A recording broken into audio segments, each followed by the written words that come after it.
सुलह हुदैबिया में आप अलैहिस्सलाम उम्रा करने जा रहे थे। रास्ते में कुफार ने आपका रास्ता रोक लिया, उन्होंने धमकियां भेजी, ये हो जाएगा वो हो जाएगा। आप वहीं ठहर गए। हुदैबिया एक जगह है, आजकल उसको शुमैसा कहते हैं, मेरा ख्याल है शुमैसा कहते हैं। वहां पे आपने पड़ाव डाल लिया। कुफार ने एक वफद भेजा आपसे बात करने के लिए। जो वफद भेजा ना, उसमें एक शख्स था, उसका नाम था सुहेल बिन अमर, एक नंबर का बदतमीज आदमी। जब वो आया और आके हमारे नबी से कहा कि आपसे हमने बात करनी है, आपने कहा करो। उसने ऐसी शर्तें आपके, उसने कहा जी बात यह है कि इस वक्त तो आप जा नहीं सकते, बात है सीधी, आप जाएंगे तो जंग होगी, यहां से आप वापस जाएं। हुदैबिया मक्के के करीब पहुंचे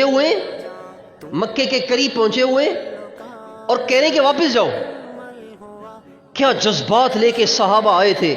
सहाबा को मक्के से सिर्फ अकीदत की मोहब्बत नहीं थी, वो तो उनका अपना वतन भी था, जाए पैदाइश भी थी, सारी जिंदगी वहां गुजरी थी, आबाओ अजदाद की जगह थी।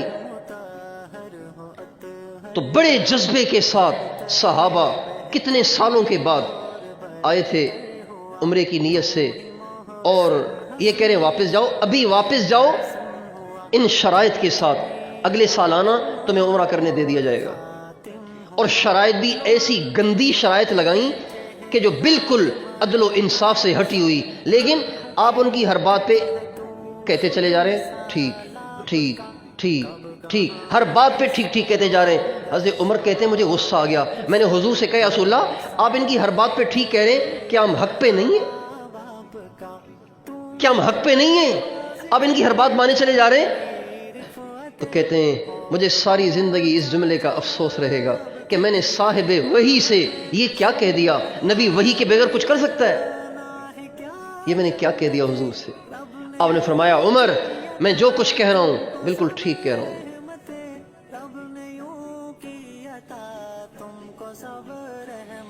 इस दौरान ये जो सुहेल बिन अमर था ना, सुहेल बिन अमर, ये बार बार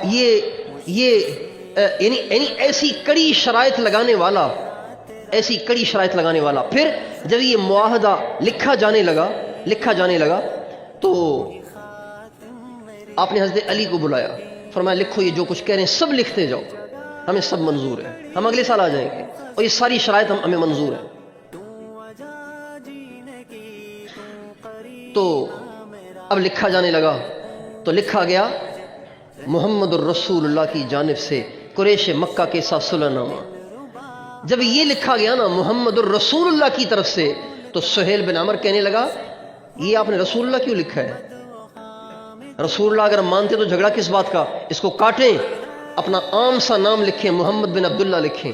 सुहेल बिन अमर, उसकी बदतमीजी देखें, उसकी सख्त दिली देखें कि कितने दर्जे का बदतमीज आदमी है और कितना बड़ा इस्लाम का और हमारे नबी का दुश्मन है। आपने हज़रत अली से फरमाया अली रसूलुल्लाह मिटाओ, मोहम्मद बिन अब्दुल्ला लिखो। कहा जी मैंने नहीं मिटाना। हज़रत अली कहने लगे आपका हुक्म सर आंखों पे, लेकिन हुजूर मेरे बस में नहीं है कि मैं आपके नाम से रसूलुल्लाह को मिटाऊं। आपने फरमाया अच्छा अली तुम मुझे दिखा दो, मैं अपनी उंगली से इसे मिटा देता हूं। चनाचे आपने अपनी उंगली से मिटाया।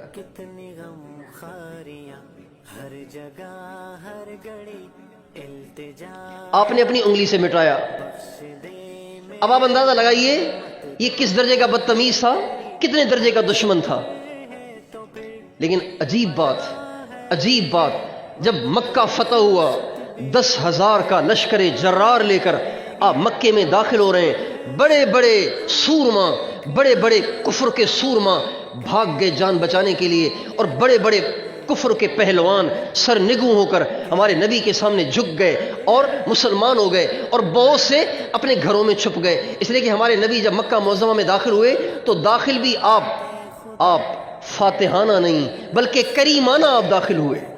इन्नल मुलूक इज़ा दखलू क़रियतन अफ़सदूहा, बादशाहों का ये मामूल होता है, बादशाहों का ये निज़ाम होता है, जब कहीं फातिहाना दाखिल होते हैं ना तो कत्लो गारत कर देते हैं, जमीन को रंगीन कर देते हैं, इमारतों को ढा देते हैं, तबाही मचा देते हैं। जब किसी मुल्क में